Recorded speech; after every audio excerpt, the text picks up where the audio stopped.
Town of Los Gatos Planning Commission meeting of Wednesday, January 23rd is now called to order. Please take a moment to silence your devices. Mr. Paulson, would you please call the roll? Yes, thank you.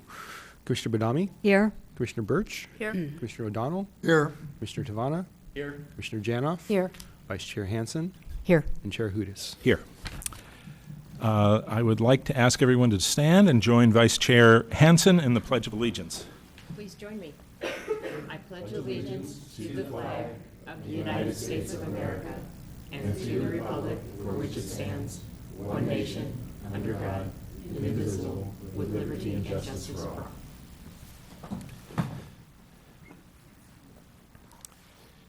As the Planning Commission conducts this meeting this evening on behalf of the Town Council and residents of Los Gatos, we encourage active participation, which is essential for democracy and critical to the work of the Planning Commission. That participation can occur through written comments about agenda items submitted to the staff prior to a meeting, which are always welcome and helpful. During our meeting, there are two opportunities for members of the public to participate. During verbal communications period, an individual may speak on any topic not on the agenda, and during the hearing on a specific agenda item, any member of the public may speak about that item that is on the agenda. If you wish to address the Commission tonight during verbal communication period or during the consideration of an agenda item, please complete a speaker card located on the back of the benches where you're seated. Turn the card into a staff member and please print your name clearly so I can try to make it out. When you speak, I ask that you come up to the podium and adjust the microphone so you're speaking directly into it. Please state your name and address for the record. In fairness to all who want to speak at this meeting, it is requested that you limit your comments to 3 minutes. We now have come to the verbal communications portion of our meeting. Members of the public are invited to address the Commission on any issue not on the agenda of tonight's meeting. I don't see any cards. So we will move to the next item, which is the consent calendar. We have 2 consent items to be acted upon in a single motion. Before the Planning Commission acts on the consent calendar, any member of the public or the Commission may request that any item be removed from the consent calendar. At the Chair's discretion, items removed may be considered either before or after the public hearings portion of the agenda.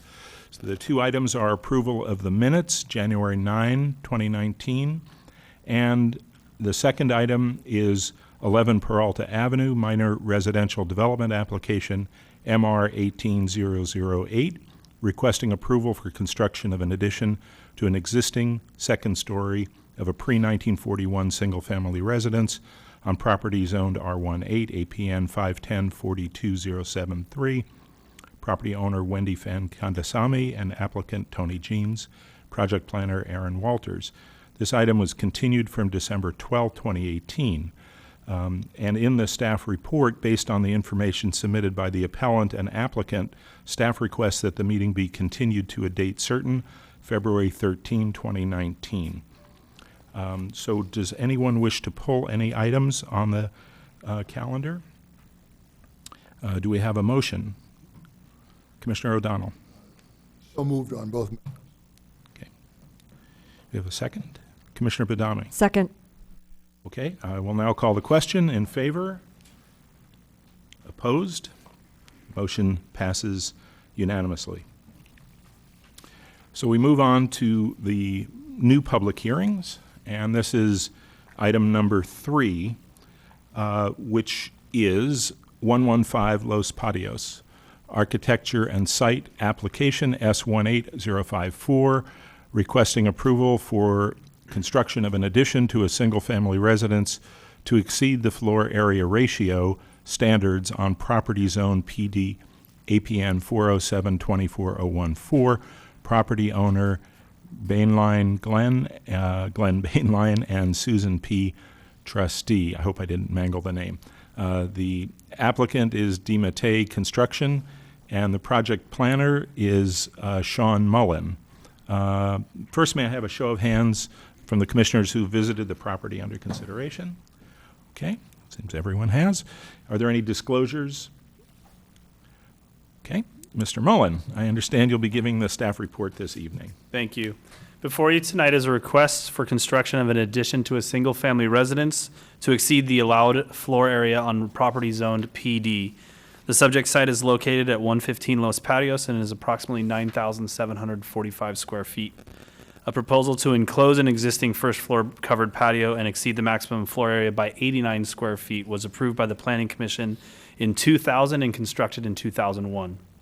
The current proposal would enclose an existing second-floor covered balcony at the rear of the residence and would include interior reconfigurations for a net increase of floor area of 86 square feet. The added floor area would not increase the existing building footprint and would be located within the existing roof form. Based on the analysis provided in the staff report, staff recommends approval of the architecture and site application subject to the conditions included in Exhibit 3. This concludes staff's presentation, and we are happy to answer any questions. Thank you, Mr. Mullen. Are there questions of staff from any commissioners? Okay. We will now open the public portion of the public hearing and give the applicant an opportunity to address the commission for up to 10 minutes. And I believe that's Mr. Stephen Plyler. Is that correct? Okay. Please come up. You have 10 minutes, and you can share that 10 minutes with the applicant or anyone else. Is it on? Okay, I'm Steve Plyler. I've been working with the Bolins on behalf of Dematec Construction, and I believe the staff report says it all, so I'll keep it short. Okay. Are there any questions of Mr. Plyler by the commission? Okay. Thank you. We will now, you've used your portion of 10 minutes, and that was quick. So we will now ask the public, if there are any members of the public that would like to speak on this item, item number 3. I don't have any cards, so we will go back and again offer Mr. Plyler up to 5 minutes if you want to say anything additional. Okay. Very good.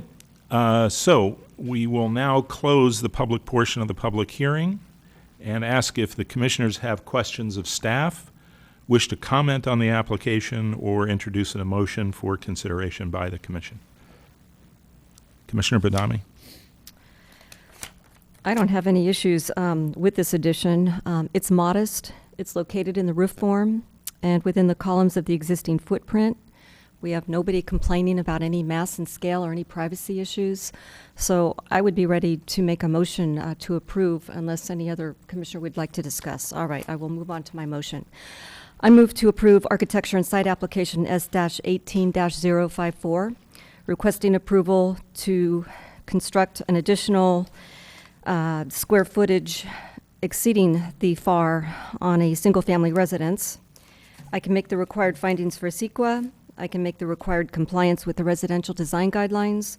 I can make the required findings for exceeding the maximum floor area ratio per Exhibit 2. Thank you. Commissioner Birch. I'll second the motion. Okay, thank you. Any discussion? Chair, Okay. just really quick, just want to make sure we're also including the considerations as referenced in Exhibit 2. Absolutely. I meant to say that this was also taken into consideration in review of architecture and site applications as part of Exhibit 2.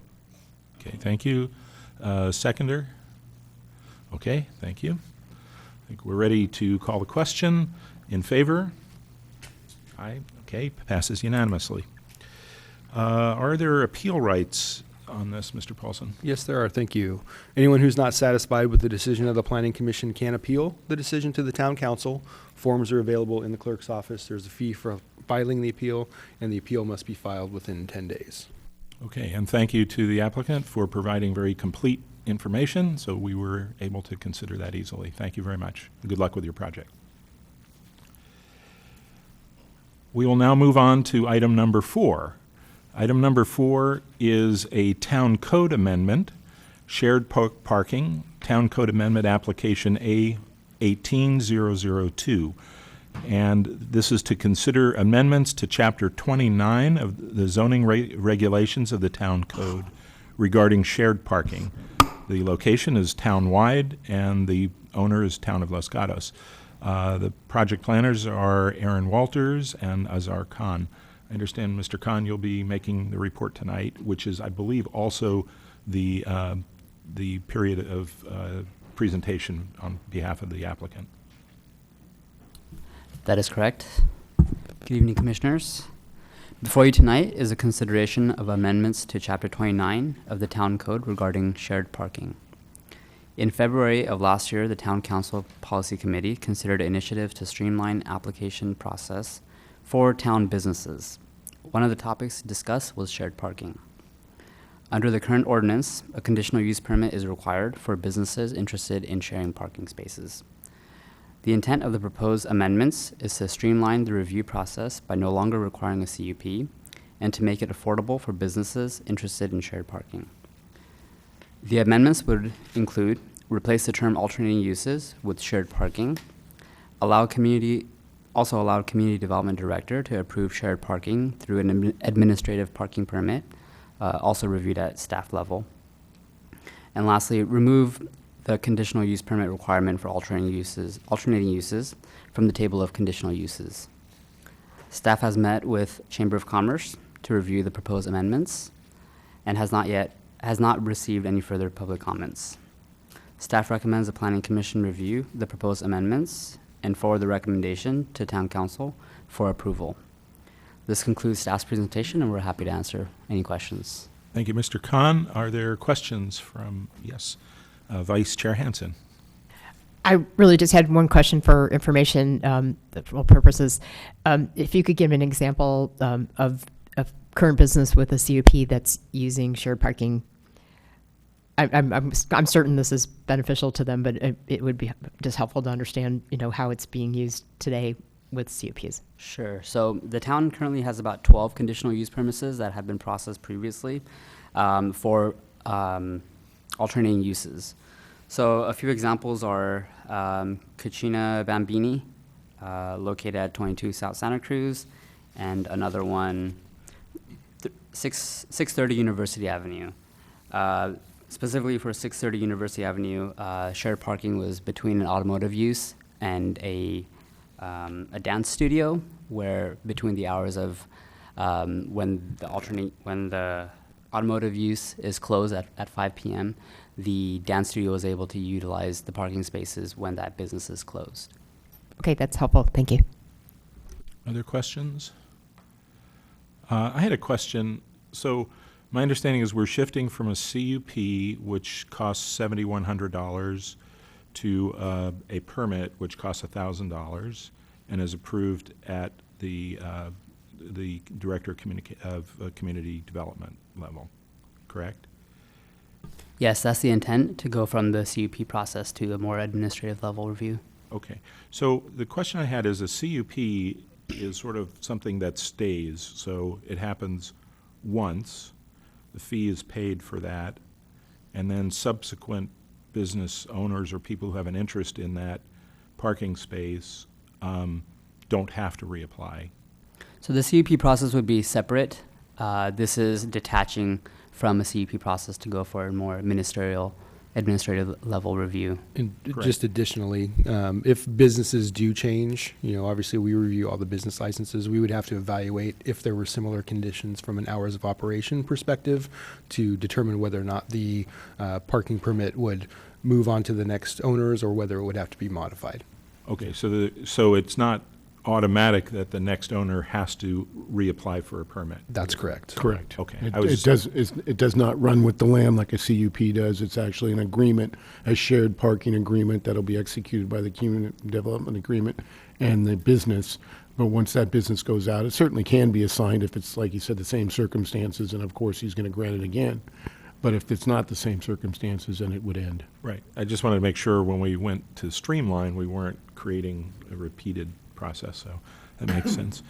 Okay, other questions? Okay, I'm going to open it to the public now. If the members of the public have any comments or questions, you have the ability to do that. Don't see any cards, so I will close that portion of the public hearing. And again, if there's any questions of staff or comments on the application or a motion for consideration by the commission, this would be an opportunity if staff would like to say anything additional about it as well. Commissioner Badami. So if we remove the CUP process, and the goal is to make it more streamlined, it seems to me that we're going to eliminate any potential public scrutiny, whereas with the CUP, they have the opportunity to come before the Planning Commission and object if there's something that they might object to that might affect a neighborhood or another business. And it seems to me that other nearby businesses wouldn't be informed as well and know what's going on. It also seems to me that maybe the shared parking agreement can be between just one landlord between two different occupancies. Is that correct? That's correct. Thank you. Did you have another question for staff about that with regard to the first part of what you? I'm just wondering how they would regulate it. It seems to me it would put a lot of workload on the community development director. I don't know how we would regulate things. So it's part of the streamlining process that council has provided direction to staff to try to pursue, and this is one of them. They went to policy committee. Certainly the community development director, if one of these was deemed, controversy, or thought there would be a lot of public input, he still has that ability at any point in time to kick that back up to the planning commission, which he can sometimes do with other projects if he feels that's, there's something that there could be issues. And it is still an appealable decision too, from the community development standpoint. If they were to grant one of these, there still would be an appeal process that would allow it to be kicked up to planning commission. Okay, thank you So for you that. still have some, not as much, because obviously it's you don't have the noticing requirements. But there is, I think there's mechanisms that will protect that. And if it isn't working and it's too much burden on the community development director, I'm sure you'll hear from him. Okay, well, thank you for the clarification. Thank you. Commissioner Janoff? Yeah, if there is an appeal granted, is there a cost to the appellant to bring it to the Planning Commission? Is there a cost? Yeah. Yes, there's always an appeal fee for any appealable action, whether it's to the council or the planning commission. So that cost could be prohibitive if it's, a residential neighbor or just, I mean, That's relative, to but Commissioner yes. Benami's concern, there would be a costly process for an appeal to be had. That is possible and relative. I think the commercial appeal is in the neighborhood of $1,300 or $1,400. That is something that would have to be borne by them. We're still working through, and we'll have further conversations with the town attorney on the processing. We're proposing currently ministerial, which was coming from the direction of the policy committee, but we may look at other options. Additionally, to Commissioner Badami's point, if we receive complaints or someone's operating outside of the parameters, or we're finding that it doesn't work and we're constantly getting complaints, then I always have the ability to reevaluate the conditions of that permit and modify them accordingly. And unlike a CUP that runs with the land, it's an agreement that'll have a termination, unilateral termination. So if in fact it was granted by the community development director and there was this outcry and it wasn't working, then the town could just revoke that shared parking agreement. So I think there are mechanisms that would protect the town going forward. Vice Chair Hansen? So I thought of another question. So this is only going to apply to parking spaces that are actually assigned to the business, not spaces in the parking assessment district, right? That's correct. Okay, because I could see that being a real problem. All right. Commissioner Janoff?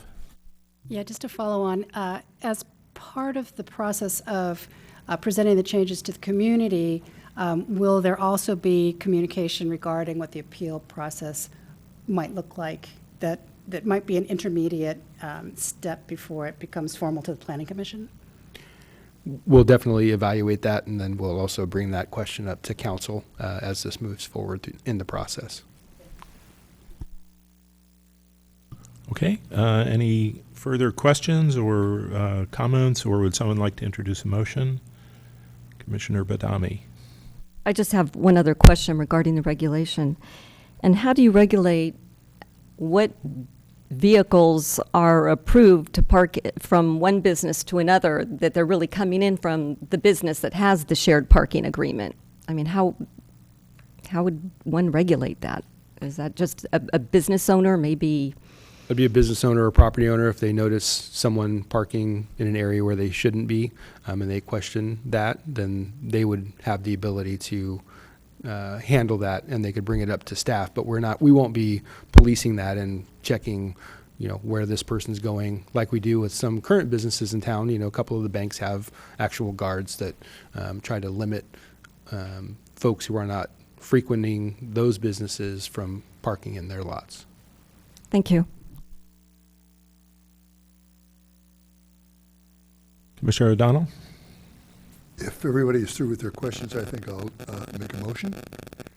So I'll make a motion that we recommend to the council the approval of the draft ordinance and the table of conditional uses, and take the following actions. We would make I guess they should make the finding as opposed to us, but they would make the finding that there is no possibility project will have a significant impact on the environment. Therefore, the project is not subject to CEQA, citing section 15061 as more specified in Exhibit 1.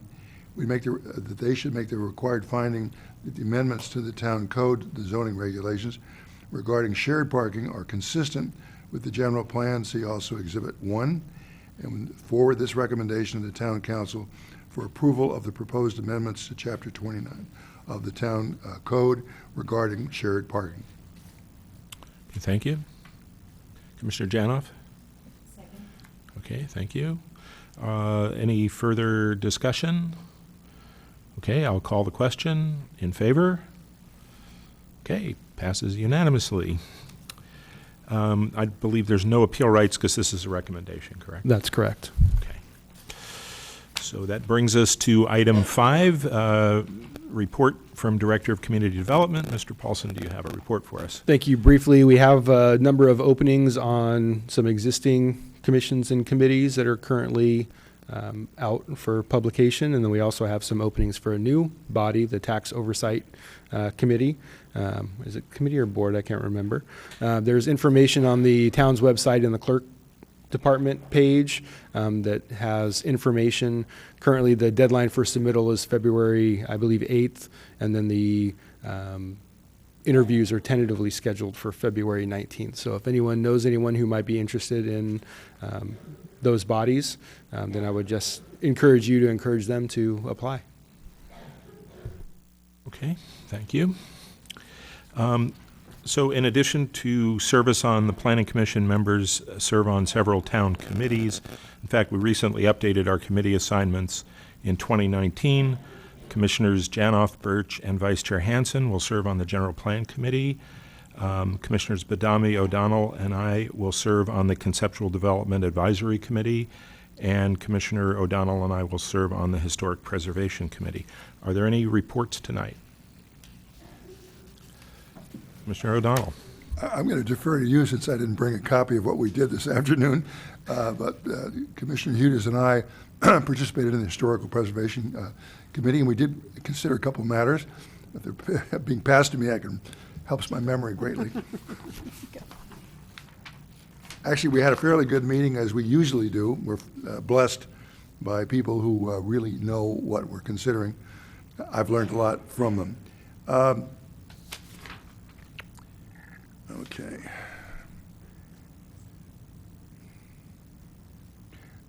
We considered the Peralta Avenue matter, which was also on tonight's calendar. It was very interesting because it was on the Historical Preservation today. It was to have been on this commission today. Ours has been continued. We reviewed the proposal and went over a number of things, including such things as the shape and style of windows. We did reach, I think, agreement on some changes which were agreed to be made today. So that will no longer come back to us and should be before us February 13th, I think it is, but anyway, early February. We also looked at a proposal on 445 Los Gatos Boulevard requesting preliminary review of a proposal for construction of a second-story addition of a pre-41 single-family residence. And that had been before us previously. It was, again, it's just advisory as far as today was concerned, and we gave a lot of advice today. And so they will either come back with an application, or they will come back as they have the last 2 times and simply ask for further advice before they file a commission. We're dealing with a singular, very small, 100-year-old house, which we're trying to preserve, even though they do want to add on to it to make it bigger.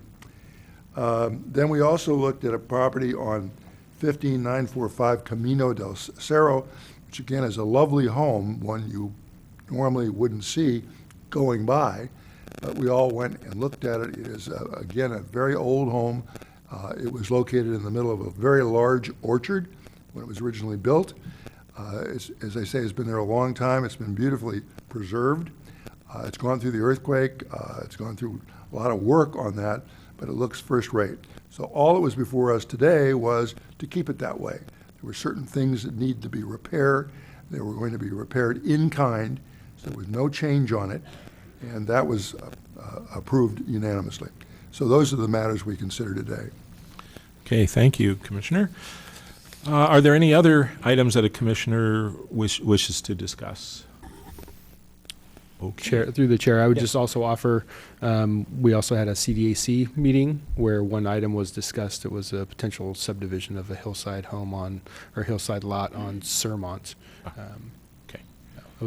There was only 3 members, I think, that were able to attend that meeting, so they made recommendations, and we'll see whether or not the applicant moves forward with that.